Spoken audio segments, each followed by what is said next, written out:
This is Simon Griffith. This is my Sociology 320 final project. This is entitled Capitalism, Culture, and Climate Consequences. It was originally going to be my outline for the paper I was going to write, but I decided I actually liked the sort of roadmap that I had created, so I decided to make this my project in itself. I'm answering the questions from the prompt, how we can view today's social problems and social issues through sociological theory and different perspectives and lenses.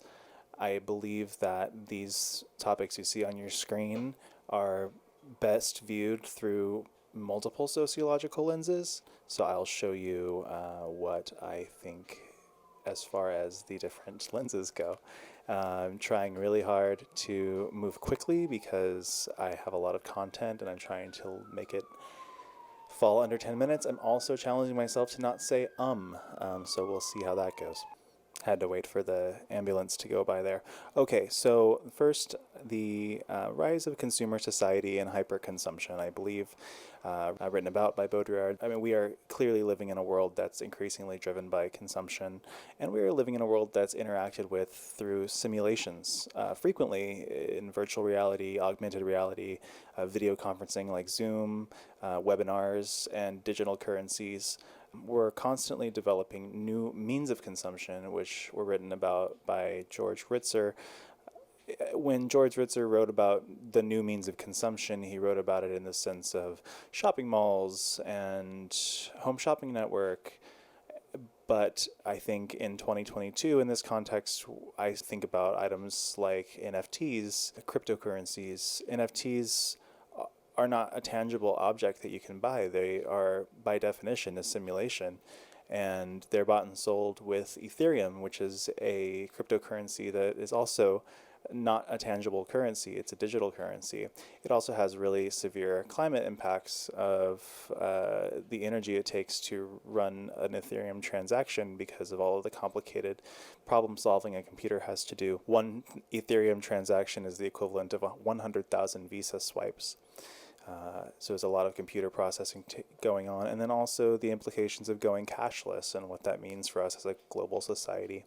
So as I move into the consumption piece here, we see that there's a demand for products, services, and experiences, and this is written about by Horkheimer and Adorno in the context of culture industry. Horkheimer and Adorno compare the film and advertising industry in post-war America to that of fascist Nazi Germany, citing that fascism works through destroying representation and imagination and ultimately dissolving reflection. And so we see that today in things like television franchises. I think of RuPaul's Drag Race. There's 20 different franchises, 20 different options, but they all ultimately send the same message. They all ultimately are the same product that's being sold, whether it's in the iteration that's taking place in Canada, Spain, Thailand, or the United States. But what it tells you is that when you go to a bar, for example, a gay bar, you see RuPaul's Drag Race playing on the TV. You meet a new person in the queer community and you ask if you've seen the newest season of Drag Race. And so what that's doing is creating this homogeneity. It's the products are homogeneous in that they're the same and we're selling the same message. It's true for most reality TV. That in turn creates a homogeneity in consumers. And Horkheimer and Adorno write that culture industry plays the role of dictator over taste and opinion, and that's certainly true when it comes to those sorts of products. And that homogeneity results in a stagnation, a complacency, a sort of lack of engagement. The quote from Ritzer and Stupinski is that people are entertained for many hours a week, and they're in that case, they're likely to lose whatever ideas of dissent they may have had or disapproval toward the capitalist system that they're operating within. And that also ties into Marx's ideas of false consciousness. So moving in the production route from the consumer society, an example, the fast fashion element, the ASOS, the H&M, the Forever 21, and the implications that has for us to create these $5 t-shirts to ship them from Indonesia to the United States or wherever, and the hands that make them. These are climate impacts, and these are also human impacts. And we know the cycle, the Marxist critique of political economy. It remains relevant today. And the climate consequences are evident in our extreme spike in CO2 concentration in the atmosphere since post-war times. Once we become aware of the consequences, and there begin to be calls to reform, calls to create legislation to regulate the CO2 that companies are allowed to emit. And so I think of the United Nations report that came out last August and the media coverage that it sparked, and how intensely people are calling for action, and the pressure is being put on politicians and corporations to change their practices. And then we see the responses from many different angles, from the left and the right, and a lot of those responses are denialism. And so climate change denialism is a non-rational response to calls to do something about climate change. The denialism piece it manifests in behaviors or actions like calling journalists liars, calling corporations woke, and what that's doing is appealing to the emotions, appealing to familiarity, appealing to tradition of this free market economy and small government, lack of regulation. It's a values perspective, and it's not an efficiency perspective. It has more to do with maintaining that familiarity and comfort and appealing to people's emotions. The rational response, even though it's the most cold-hearted response, is that of ambivalence to the climate issue. The idea that, okay, we know it's there and we aren't going to do anything about it.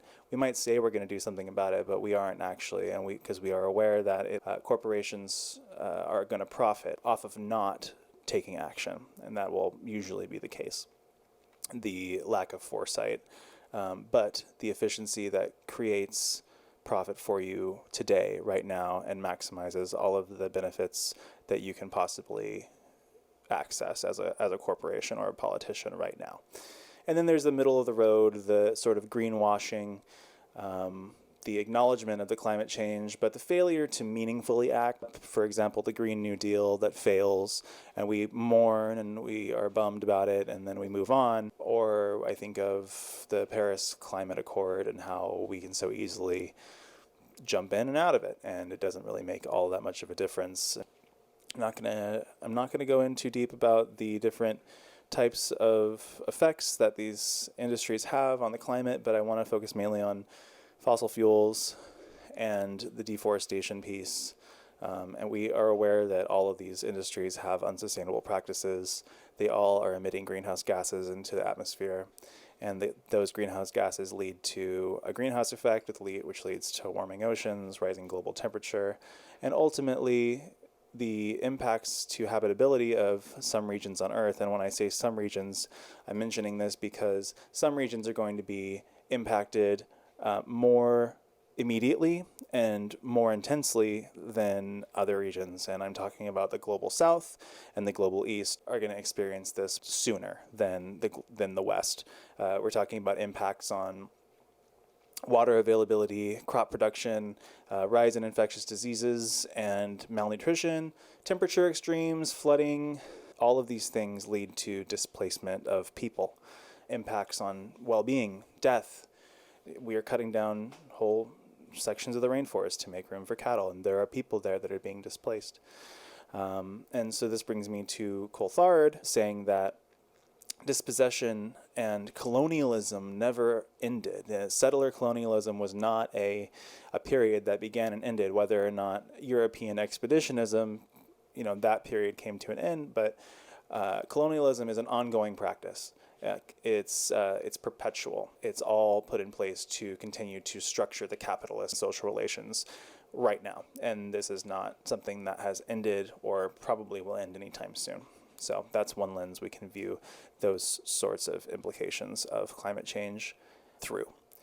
And finally, these impacts of climate change are going to lead to some very serious social conflicts, humanitarian crises eventually, whether we're leading up to societal collapse or within societal collapse, it's taking place, conflict groups are going to emerge, and there are going to be clashes of interest between those with decision-making power and access to resources and the rest of society. And violent and intense conflict between groups will take place, but Dahrendorf tells us that that violent and intense conflict will lead to radical structural change. So hopefully, leading up to the societal collapse, these things will take place and not after we already have entered into collapse. And finally, I look at Cook and Emerson's theory of power dependence. It's kind of this Noam Chomsky perspective of power is only legitimate if it proves itself to be legitimate. And what they write is that the determination of power of a position is dependent on the amount of dependence of the entire structure on that position. So meaning it's almost like the consent of the governed concept, in that once society has basically had it, there will be an uprising, and the United States, the people of the United States may have very, very different interests right now, but when water becomes scarce, when food is unable to grow, when entire beach towns are being washed out because of inaction by our government and selfishness and, again, rational action by corporations, whether or not it be pleasant, but it's rational, things will come to a head. And that is part of how societies fall. So I thank you for your time. It was a really great course, and I really look forward to hopefully seeing you again in a future course. So thank you.